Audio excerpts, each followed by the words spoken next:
Welcome to another episode of Insights to Impact, where we explore the latest trends in HR analytics and AI.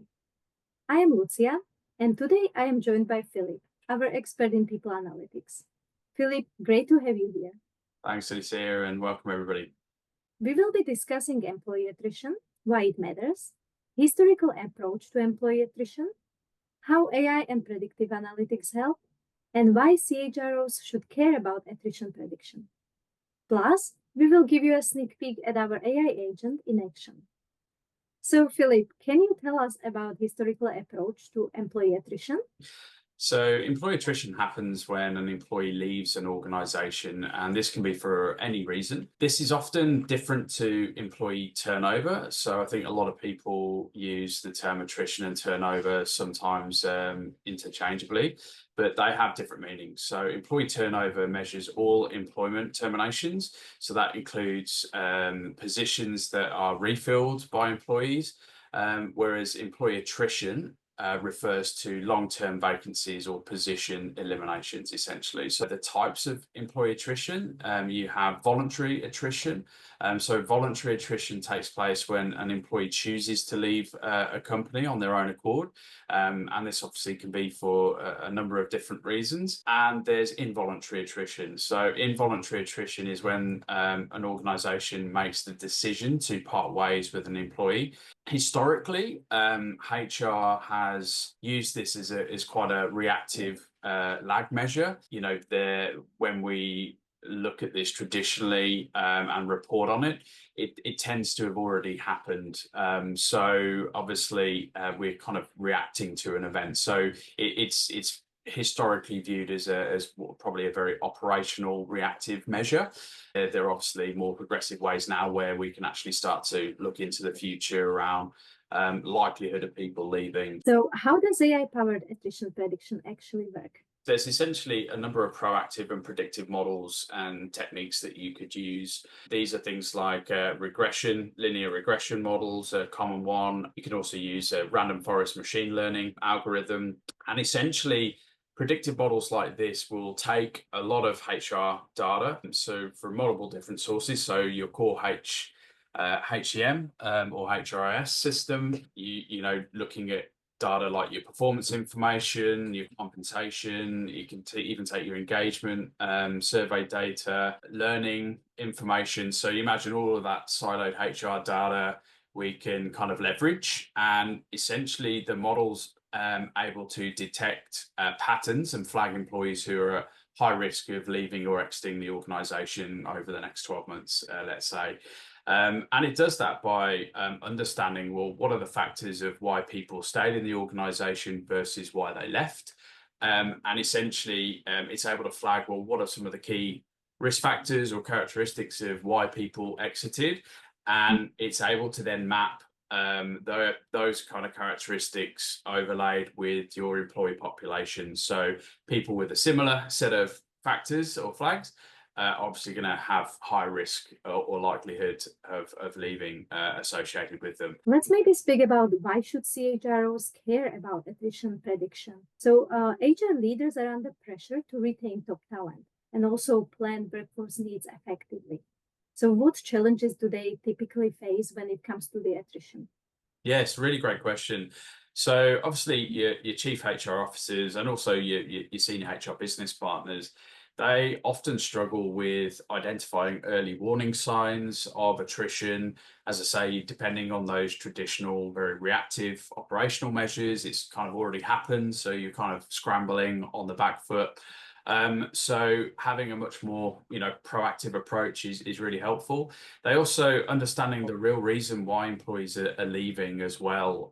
So often a lot of the measures and metrics, it will tell you where the issues are, but it won't necessarily tell you the why. And that's where kind of leveraging a lot of, other data and information, particularly the qualitative, the sentiment, is really useful. They often struggle forecasting talent gaps as well to ensure business continuity is really important, and also aligning just their retention strategies with their business objectives. Yeah, I assume traditional HR reports aren't enough to solve these challenges, right? Exactly. So as I say, many HR teams rely on historical data, or exit interviews, which are, as I say, by the nature, they're very reactive. And what I mean by that is they've already happened, right? So by the time they spot a trend, let's say you're generating your reporting, often that's a very month-end process. And it probably may take you a week or two to generate that report. And let's face it, it's often just a very static document, maybe even be just a one-off piece of work. So by the time that it's actually gone into a meeting, they've discussed it, it's often too late, right?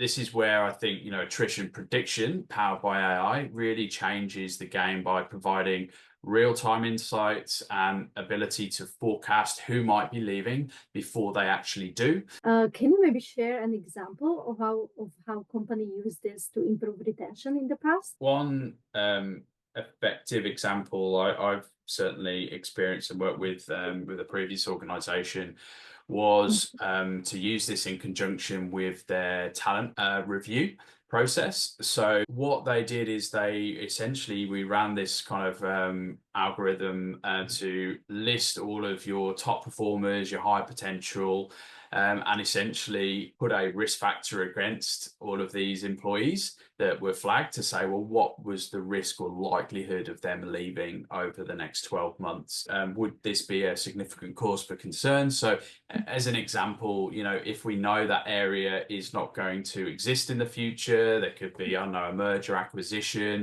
we could be looking to offshore versus actually, let's say that's a critical role. There's no ready now successor in place, and that person has a high risk of potentially leaving, then that's probably a cause for concern, in which case we absolutely would want to go in and think, well, what interventions and things or what strategies we'd want to do to ensure that we're reducing the likelihood of that happening. Now let's show this in action. We have two things to demonstrate: our AI agent answering attrition-related questions, and our Power BI dashboard showcasing predictive analytics. Philip, would you mind sharing your screen and tell us what we can see there? Absolutely. So today we're obviously going to jump into our attrition prediction dashboard. But you'll have all your employees that we've kind of put into the model. You'll see here in terms of it will categorize around who's high risk employee of exiting versus medium and low risk. It will also give you the prediction accuracy as well. And typically, and again, we can hover over, it will tell you how this is measured. And typically we would use something called what's called an F1 score to look at the how accurate this is. And this really depends on the data that you're feeding the model. Now at the bottom, you'll see we'll have what's called your negative correlating factors. And so what that means is that essentially those who were at low risk of leaving, what are sort of the common factors versus your kind of positive correlated factors of, well, what's associated with people who are at high risk of leaving. All of this is drillable. You can slice and dice this by, gender, business unit, function, location. And can you tell us which employees are at the highest risk of leaving? Yeah, so actually, yeah, very, very good. So it's just a click of the button here. So we just literally will click on the risk factor, and you'll see straight away it will then just, prioritize by high risk.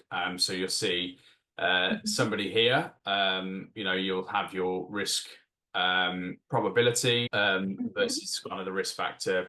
Great thing about Power BI is that row level security. So again, depending on your role and level of access, obviously if it's appropriate for you to have this level of underlying detail, you'll be able to have and see that. Let's explore how our AI agent can support. So if I am CHRO, I would be interested in what are the top reasons behind attrition in our organization. Can we check? Yeah, absolutely. So first prompt then, what are the top reasons behind attrition in our organization? The way that this works is we have the taxonomy, that sustainable relational data model that sits behind this, obviously all of the data that we're inputting for the organization. And so it's essentially able to quickly analyze this and derive what are the key insights. So again, you're a HR business partner, you don't have a lot of time to prepare for that meeting, this can really nicely summarize, what are those key reasons in your organizations. And then it will take it further and say, well, look, okay, based on these insights and these reasons, what are some of the key takeaways and recommended actions or next steps? So, okay, let's try something more complicated. If I am interested in attrition prediction, can AI agent help me to answer what are the positive correlation factors for employees predicting leaving the organization, let's say in the next 6 months? yeah, absolutely. Yes, I think the previous example, obviously, that would have been pulling from a lot of the traditional reactive measures like attrition and looking at things like your, exit survey and so forth. Whereas now, with a prompt like this, we're going to just ask, what are the positive correlation factors for employees predicting exiting or leaving the organization over the next 6 months. This time, we should then be drawing on, what are the positive correlation factors associated with why people have left the organization. And here we go. Here's our response. So as you see, it starts off by giving you what are the key insights on the factors correlated with employee attrition over the next 6 months. It's saying here that there are several factors showing strong positive correlation, and these roles and departments are the areas that have exhibited the highest, correlation values, indicating a high likelihood of attrition. So again, as the CHRO, this is where my energy would be focused on in terms of, well, what areas are highest risk in your organization, and it's actually ranked those. Now, interestingly, if we look at the number one positive correlation factor, it's tenure under 6 months. So if I think about interns, part-time students, graduate management, they're probably likely all of those groups are going to be showing a short tenure in the organization just based on the nature of those roles. It will then go into things like notable trends and insights. So it'll give you some more insights into each of these cohorts and groups. And even tell you some of the possible factors. So it could be like, we're seeing here under finance and actuarial departments exhibit higher risks, and, it calls out some of the key job title roles there, tells you some of the possible factors as to why. So it could be to competitive job market, recommendations, conduct salary benchmarking, provide growth opportunities. So again, it's just so powerful to just help quickly decipher, well, what are the key insights? Do we have a cause for concern or not? What are some of the factors as to why that may be? And based on that, what are some suggested next steps and recommendations? Given the last week topic about Lucia and gender pay equity, could insights like this be leveraged to help with this? Yes, certainly. So a good example of this, obviously, we can already filter by male and female. We have information such as, salary ranges and things like this. So we could filter, what are the insights around our female population? What are the factors around why they're leaving and staying? So we could get very pointed around your female population, and again, even further around your high potential female employees or top talent. Will tell you, well, what are the key insights? Why is that? And because of that, what's some recommended next steps and actions that you could be taking? Philip, this was a fascinating discussion. To wrap up, what's the one key takeaway for CHROs? I would just say, don't wait. Don't wait until employees leave, the organization to understand attrition. I think AI-powered analytics can really help HR teams take a much more proactive approach, regain control, and make much more data-driven decisions to retain their top talent. If you want to see how this can work in your organizations, reach out for a free discovery session. You can find more information on our website, agile-hr-analytics.com. Philip, it's been a pleasure having you on the podcast. Thank you. Thanks, Lucia.